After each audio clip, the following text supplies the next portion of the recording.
در دایره سیاست پیشگرفته راهبریت دولت و حکومت جمهوری در سمت سازندگی و بنیادکاری‌ها در داخل قسم نظامی حدود ناحیه ایلخش یک خوابگاه زمانوی مورد بهره برداری قرار داده شد. در مراسم افتتاح بینای مذکور مسئولین مقامات اجرایی حاکمیت دولتی ناحیه ایلخش، نمایندگان وزارت مدافعه و دیگر مهمانان شرکت داشتند. فرمایشگر خوابگاه قسم نظامی 02011 خشون‌های زودعمل، دیرکسیای ساختمان انشاءات حکومتی دستگاه اجرایی پرزیدنت جمهوری تاجیکستان به حساب رفته، آن از 2 آشیانه و در مساحت 1300 متر مربع بنیاد گردیده است. با نظر داشت در فصل زمستان نسبتاً سرد بودن قرارگاه این قسم نظامی در داخل خوابگاه مذکور، خانه خدمتی و معیشی و فراغتی، انبار لباسه، جایهای مخصوصی پوشیده برای جامه‌شویی و خشک کردن لباس و پایافزال، شستن دست و روی، تشنابخانه و حمامخانه سربازی نیز جای داده شده است. علاوه بر این در حدود یکی از قسم‌های نظامی ناحیه سنگوار نقطه نظارت گذرگاهی و برای هیئت شخصی مغازه فروش اموال حربی به استفاده داده شد. سازندگی و بنیادکاری‌ها و در این زمینه تأمین خدمتچیان حربی ارتش ملی با شرایط‌های خوبی حاضر زمان خدمتی و معیشی و تعلیمی دائما در پرتو توجه پیشوای ملت سرفرمانده عالی قوه‌های مسلح محترم امامعلی رحمان قرار داشته. در این زمینه پیوسته کارهای سودمند و نظررس عملی کرده می‌شوند. از جمله در دایره آمادگی‌ها به جشن 30 سالگی استقلال دولتی و در عرفه تجلیل از 28مین سالگرد تأسیس یابی قوه‌های مسلح ستاد قسم نظامی 10201 وزارت مدافعه مورد استفاده قرار داده شد. بینای مذکور از 3 آشیانه و از 22 اتاق کاری عبارت بوده، آن در مساحت 860 متر مربع ساخته شده است. در آشیانه‌های یکم و دوم ستاد قسم نظامی مذکور بغیر از حجره‌های کاری اینچنین نقطه نوبتدار فوری، تالار مجلسی با 50 جای نشست و از دیگر انشاءات یاری رسان عبارت می باشد. کتابخانه با حجره کلان و برهوای کتابخانی، تالار ورزشی و اتاق‌های مخصوص برای نگهداری بایگانی و خدمت رسانی‌های دیگر باشد در آشیانه سه‌م بینای مذکور جایگیر کرده شده است. انشاءات مذکور با سیستم گرمدهی نصب کرده شده. در پهلو و درآمدگاه آن 2 صیفخانه تابستانه، نشستگاه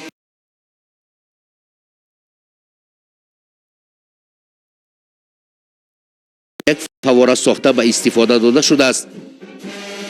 در دایره آمادگی‌ها به جشن 30 سالگی استقلال دولتی و بهر تجلیل از 28مین سالگرد تأسیس یابی قوه‌های مسلح در قسم نظامی 16772 تابع ستاد گنرالی قوه‌های مسلح نیز برای 72 نفر هیئت پراپرشکای این واحد نظامی خوابگاه زمانوی مورد استفاده قرار داده شد.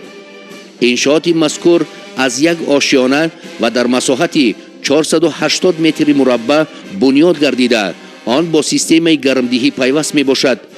خوابگاه مذکور از 18 حجره خواب عبارت بوده، هر یک حجره آن برای 4 نفر پراپرشک پیشبینی گردیده است. اینچنین در داخل انشاءات مذکور نقطه نوبتدار فوری، خانه نگهداری لوازمات جنگی، آشخانه، حمامخانه و تشنابخانه، جای برای شستن دست و روی و دیگر اتاقهای خدمت رسانی فراهم آورده شده، آن با میز و کرسی، جیوان لباس و دیگر شرایط ضروری تامین می باشد. در نزد درآمدگاه بینای مذکور باشد گل و بوته‌های موسمی، درختان سایه افکن شنانیده شده، یک صحبت جای نیز بنیاد کرده شده است. در عرفه تجلیل از جشن محافظان وطن در پایگاه قسم نظامی 08-010 قشون‌های خشکیگرد نیست در مساحت 270 متر مربع یک نقطه طبی زمانوی با تمام شرایط ضروری مورد استفاده هیئت شخصی قرار داده شد. در داخل نقطه طبی برای تعداد معین افسران و سربازان کت خواب، حجره‌های مخصوصی تشخیص و داروگذرانی، داروخانه با تامین نامگوی گوناگون دارواری، اتاق کاری کارمندان، جایی برای شستن دست و روی، آشخانه و حمامخانه و دیگر انشاءات یاری رسان معالجوی فراهم آورده شده است. اطراف و نزد درآمدگاه بینا باشد با نیم پیکره ابوعلی ابن سینا صحبت جای، نیهال‌های آرایشی و رستنی‌های گوناگون زیب و زینت داده شده است. در دایره سازندگی و بنیادکاری‌ها و انجام کارهای ساختمانی، بینای ستاد قسم نظامی 15-018 وزارت مدافع نیز در مساحت 534 متر مربع از نو سازی شده. در داخل آن یک نقطه مجهز طبی با تمام شرایط‌های تشخیصی و توابتی و کتابخانه و آثارخانه مورد استفاده هیئت شخصی قرار داده شد. همزمان در پهلوی ستاد قسم نظامی مذکور در مساحت 160 متر مربع آشخانه تابستانه بنیاد گردید.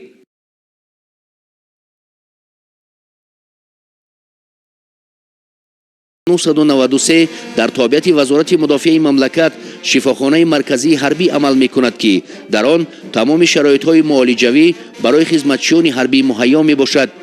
در عرفه 28مین سالگرد تأسیس یابی قوه‌های مسلح جمهوری در شعبه عملیات جراحی این شفاخانه نظامی یک شعبچه مخصوصی اندو ویدیو خیروگی مورد بهره برداری قرار داده شد.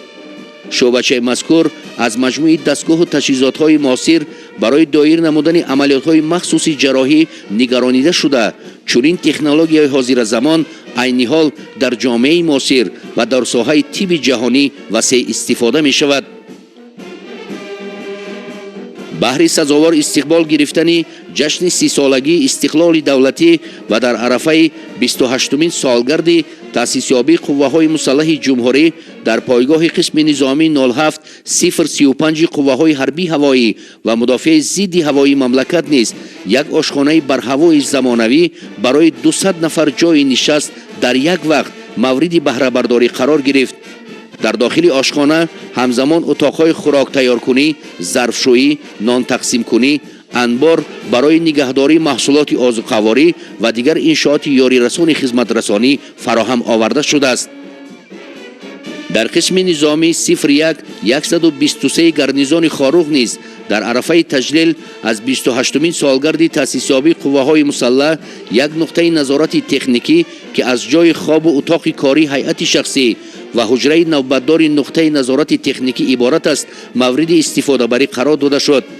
علاوه بر این در اساس دستور و سپارش‌های بی‌واسطه پیشوای معظم ملت و بهر جلب هیئت شخصی به مطالعه کتاب در داخل قسم نظامی برای افسران و سربازان آن یک کتابخانه با 2 تالار مطالعه کتاب مورد بهره برداری قرار داده شد. در این زمینه قید کردن به مورد است که تا آخر سال 2020 وزارت مدافع مملکت و ساختارهای زیرتابع آن در پایگاه قسم‌های نظامی تمام گرنیزان‌های جمهوری 55 کتابخانه‌ها را بنیاد نموده آن را با ادبیات بدیعی، کتاب‌های ساحوی و ادبیات خارجی تامین نموده است.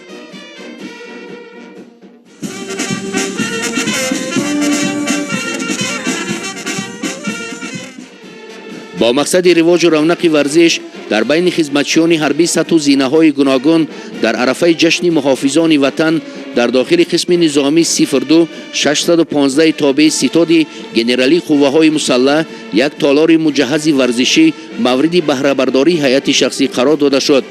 قابل ذکر است که در دوران صاحب استقلالی کشور بهر سالمی روح و تن و آب و تاب بدن قریب در تمام قسم‌های نظامی وزارت مدافع مملکت تالار و میدانچه‌های ورزشی با شرایط معاصر بنیاد از نو سازی شده. تشویق و تبلیغ طرز حیات سالم، تربیت جسمانی و ورزش در قوه‌های مسلح باز هم رشد و نمو می‌یابد. در این زمینه همزمان در عرفه 28مین سالگرد تأسیس یابی قوه‌های مسلح در پایگاه بریگاد حمله‌آور دسانتی ضربوی قشون‌های زود عمل یک مجموعه ورزشی مورد استفاده دائمی خدمتچیان حربی این واحد نظامی داده شد.